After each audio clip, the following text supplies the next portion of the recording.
Hello and welcome to another edition of GV Bounce. I'm Damen Francis. Alongside me is Matt Gelea. How are you, Matt? Not too bad today, thanks mate. Very good, and we're going to take you through the latest round of GVFL. And we're going to start with Goulburn and Euroa. And last time, I was actually at this game last time. It was a night game, and Euroa forgot to turn up. They weren't real good, but I'm sure they're going to be better this time. They're playing pretty well at the moment, but Kai obviously flying 11 in a row, and it's pretty hard to see to see Euroa beating them. But what are your thoughts? You covered this game. Well, it's really hard to look past Goulburn for this game, but Euroa have shown that they can, mix it with the best teams in the comp. They can beat, they only beat United 2 rounds ago, so they'll certainly think that this is a game that they can get a result in if they play to that sort of level. It'll all be about their pressure around the footy. So, but really, it's hard to look past Goulburn. And a bit of interesting team news as well. Yeah. Luke Hyatt, I understand, has been named. He's been named on the ball. And the other big one, Paulo Newman, appears to have been named and be coming back in. David Gleeson, coach Euroa, won't be too pleased about that one. No, not at all. And I think, again, Newman coming in just tips the scales further into Goulburn's favour because if he can get back to full form quickly, he'll just dominate. I reckon even half-form Paul Newman would be hard to stop, to be honest. But anyway, on to Shepparton and Benalla is our next game. And a bit of positive news for Shepparton this week with Nick Allen to play his 200th club game. I think his 200th senior game will be in a few weeks. But 200 club games for Nick Allen. He's been a really good servant for Shep, and they'll be pretty keen to get a win for them win for him if they can. But it's going to be a big ask because Benalla also another good in-form side. Yeah, I think Shepparton now, I've said it the last few times we've been on here, but it's just about trying to get improvement out of their young lads at the moment. And obviously the season's gone for them, so it's just about working hard and trying to make it at least a contest. They've got to do better than last week anyway. Yeah, absolutely. Yeah, really disappointing last week in obviously tough conditions. Benalla, they won in tough conditions against Shep Swans last week. Ticked another good win off their list, I suppose. But one downside for them was Nick Warnock. They said they weren't going to rush him back, and he did play, but re-injured his hamstring. So, hopefully he's not out for too long. But that's a bit disappointing for them. So he'll be out this week. And on to our next game in Mansfield and United. And again, you've had a look at this one. What were the two coaches' thoughts on this particular contest? Well, this was actually a really close game last time these two faced off. United won it with a last-minute goal through Tim Luby. So, Quarrell's certainly not getting ahead of himself, even after last week's superb win against Tatura.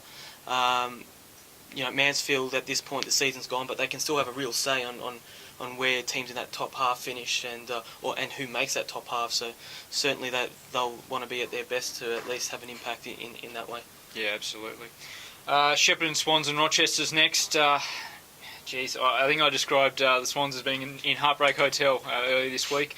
A couple of really tough losses for them to take. Obviously throwing away a big lead against Kai a couple of weeks ago, and then in tough conditions against Burnley last week. They were pretty good, and again they could easily have won that game, but it didn't fall their way. They've got to obviously bounce back against Rochi, who they did beat last time, so they'd probably go in feeling pretty good.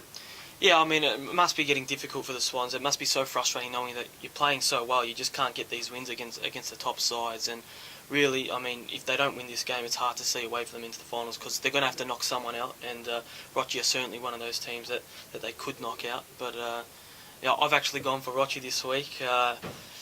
I've decided to go with them. The Swans have let me down the last couple of weeks, so I think I'll go with Rochi. But it certainly should be a good game.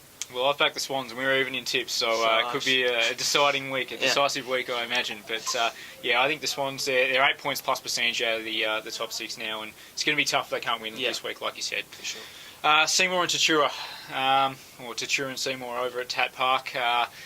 Another interesting game. Tat pretty disappointing last week. Scott Grigg didn't seem too concerned after the game, according to our illustrious sports editor Mark.